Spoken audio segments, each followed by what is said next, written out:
Сәлеметсіздер ме, құрметті білім алушылар. Мен қаржы және несие пәнінің оқытушысы Батырайман Бежігітқызы боламын. Бүгінгі біздің тақырыбымыз несие және несиенің түрлерін қарастыратын боламыз. Жалпы біз күнделікті өзіміз білетіндей несиемен танысыңдар деп ойлаймын. Несие дегеніміз бұл пайыз төлеу және қайтару шартында уақытша пайдалануға берілетін ссудалық капиталдардың қозғалысы болып табылады. Несиенің негізгі біз қарастыратын қағидалары ол несиенің мерзімділігі, несиенің қайтарымдылығы және несиенің мақсаттылығы. Яғни бірінші біз қарастыруымыз керек, несиені біз қандай мақсатта аламыз және қанша уақытта аламыз және біздің оның төлей алу қабілеттілігіміз бар ма. Несиенің жалпы құрылымын қарастыратын болсақ, несие бір-бірімен тығыз байланыс элементтерден тұрады. Біріншісі біз қарастырамыз несиенің субъектісін және несиенің объектісін. Несиенің субъектісін біз қарыз алушы тарапынан және қарыз беруші тарапынан қарастырамыз. Қарыз алушы ол кез келген жеке тұлға және заңды тұлға болуы мүмкін. Яғни несиенің субъектісінде қарыз алушы қарапайым адамдар және кәсіпорындар.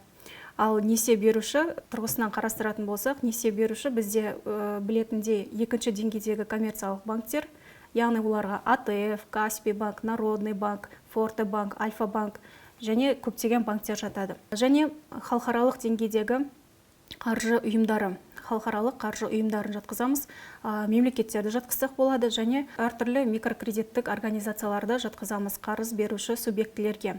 Және несиенің алғаннан кейін несиенің негізгі бағасы ол несиенің пайызы болып табылады. Яғни біз қарастыратын болсақ, егер кәсіпорында алатын болсақ, ол өнім өндіреді, тауар ұсынады, оны бағамен белгілі бір нарықта бағамен сатады. Ал екінші деңгейдегі коммерциялық банктер несиенің олар бізге нарыққа қызмет түрін ұсынып тұр, несие беру, яғни ол несиенің бағасы оның пайызы болып табылады. Жалпы несие экономикалық категория ретінде төмендегідей қызметтерді атқарады. Қайта бөлу, айналыс шығындарын үнемдеу, капиталдың шоғырлануын жеделдету және ғылыми техникалық прогресті жеделдету болып табылады. Несиенің негізгі екі нысаны бар. Бірінші тауарлы несие және ақшалай несие. Тауарлы несиені біз коммерциялық несие деп атаймыз, ал ақшалай түрдегі несиені біз банктік несие деп атаймыз. Коммерциялық несиенің бұл яғни қарыз берушінің қарыз алушыға несиеге тауарын беруді айтамыз.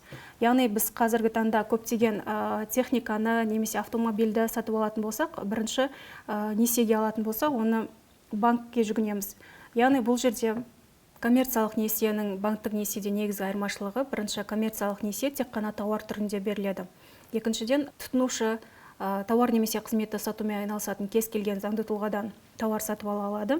Және бұл жерде қарыз беруші мен қарыз алушы арасындағы несиелік мәміленің заңды түрде рәсімделуі барысында қалыптасады және бұл несие үшін төленетін ақы тауар бағасының құнымен бірге есептелінеді. Яғни несиенің пайызы сол тауардың бағасына қосылып отырады. Банктік несие. Яғни банктік несие бұл жаңағы айтып кеткеніміздей несиенің объектісі бұл жерде тек қана ақшалай болады. Яғни ақшалай түрде алынады. Мұндағы қарыз берушінің басты мақсаты пайыз түрінде берілген ақшаны қайтарып алу. Ары қарай несиенің түрлеріне тоқталатын болсақ, несиенің түрлерін біз әртүрлі көрсеткіштер бойынша жіктейміз. Бірінші, қаржылық институттарға берілетін несиелер. Яғни мақсатты қорларға, банктерге, қаржылық несиелік мекемелерге берілетін несие түрлері. Екіншісі, қаржылық емес агенттіктерге берілетін несие түрлері, ол өнеркәсіп салаларына, ауыл шаруашылығына, саудаға, дайындау ұйымдарына, жабдықтау сату ұйымдарына, кооперативтерге және жеке кәсіпкерлерге берілетін несиенің түрлері. Және тұтыну мақсаттарына байланысты берілетін несиелер. Мерзіміне қарай. Қысқа мерзімге берілетін несие, яғни 1 жылға дейін, орта мерзімді несие 1 жылдан 5 жылға дейін және ұзақ мерзімді несие 5 жылдан жоғары. Қамтамасыз ету дәрежесі бойынша біз несиені кепілхатпен қамтамасыздандырылған және кепілдемемен қамтамасыздандырылған және сақтандырылған несиелер деп бөлеміз. Берілу шартына қарай қалай жіктейміз? Берілу шартына байланысты біз бірінші тұтыну несиесі дейміз. Яғни тұтыну несиесі бұл жеке тұлғалардың немесе заңды тұлғалардың ақшалай қаражатта немесе тауар ретінде алынатын несиесін жатқызсақ болады. Одан кейінгісі ипотекалық несие. Ипотекалық несие дегеніміз тұрғын үйді немесе жерді, ғимаратты несиеге алуды айтамыз. Овернайт несиесі. Яғни овернайт несиесі дегеніміз өтімділікті қолдау мақсатында бір түнге берілетін бұл банкаралық несие. Яғни бұл овернайт несиесін кез келген адам қолдана алмайды, бұл тек қана банктердің арасында жүретін несиенің түрі болып табылады. және банкаралық несиелер. Яғни екінші деңгейдегі коммерциялық банктер өздері бір-бірімен несие алмасып отырады, несие алады.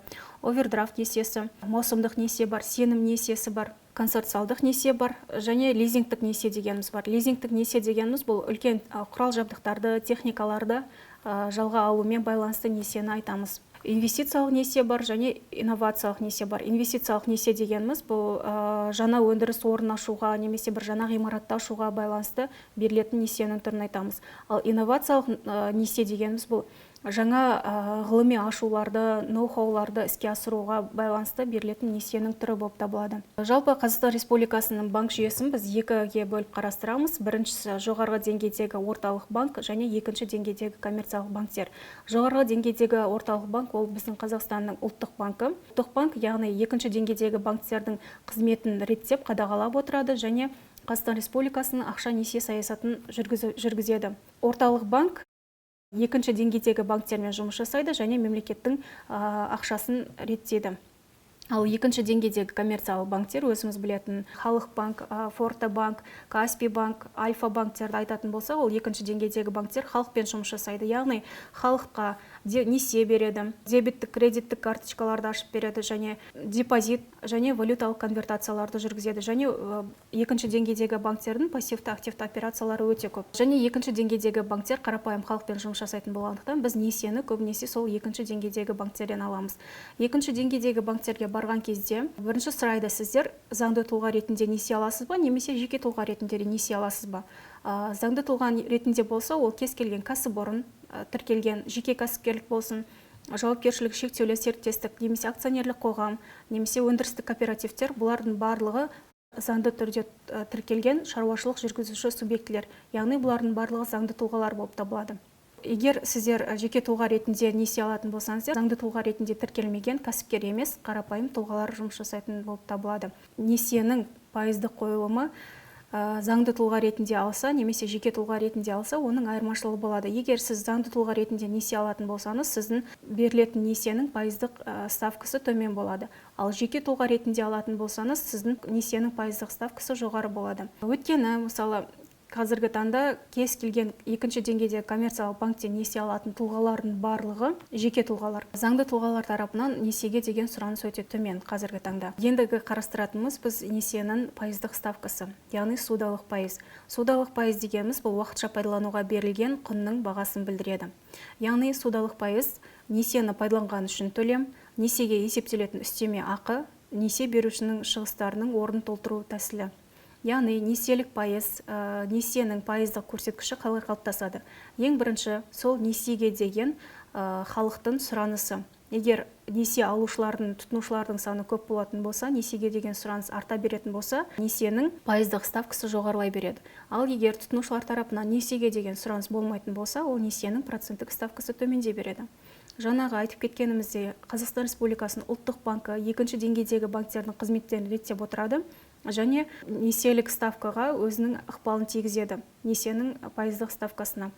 Яғни, бірінші банк тарапынан міндетті резервтер нормасының пайыздық ставкасы әсер етеді және екіншіден ұлттық банк тарапынан екінші деңгейдегі банктерді қайта қаржыландырудың ставкасы несиенің пайыздық ставкасына әсер етеді. Және несиенің ай сайын төлеміне байланысты екі түрлі несиенің төлем түрін қарастырамыз. Біріншісі аннуитеттік төлем, екіншісі дифференциалды төлем. Аннуитеттік төлем дегеніміз, егер тұтынушы несие алатын болса, оны ай сайын бірдей суммада төлеп отырады. Яғни несиенің біту уақытына дейін бірдей сумманы ай сайын төлеп отырады. Ал дифференциалды төлем дегеніміз, ол бастапқы айларда несиенің төлеу мөлшері, яғни суммасы жоғары болатындағына несиенің біту уақытына қарай ол сумма біртіндеп азая береді. Яғни бұны дифференциалды төлем түрі деп атаймыз. Жалпы бүгін біз қарастырған тақырыбымыз несие болатын. Несиенің негізі экономикада алатын орны ерекше, өйткені кез келген жеке тұлға болсын, заңды тұлға болсын, өздеріне қажетті уақытта несиені алып қолдана алады, яғни ақшаларды қолданып және өзінің пайызбен бірге коммерциялық банктерге қайтадан қайтарады. Бүгінгі сабақ бойынша үйге тапсырма.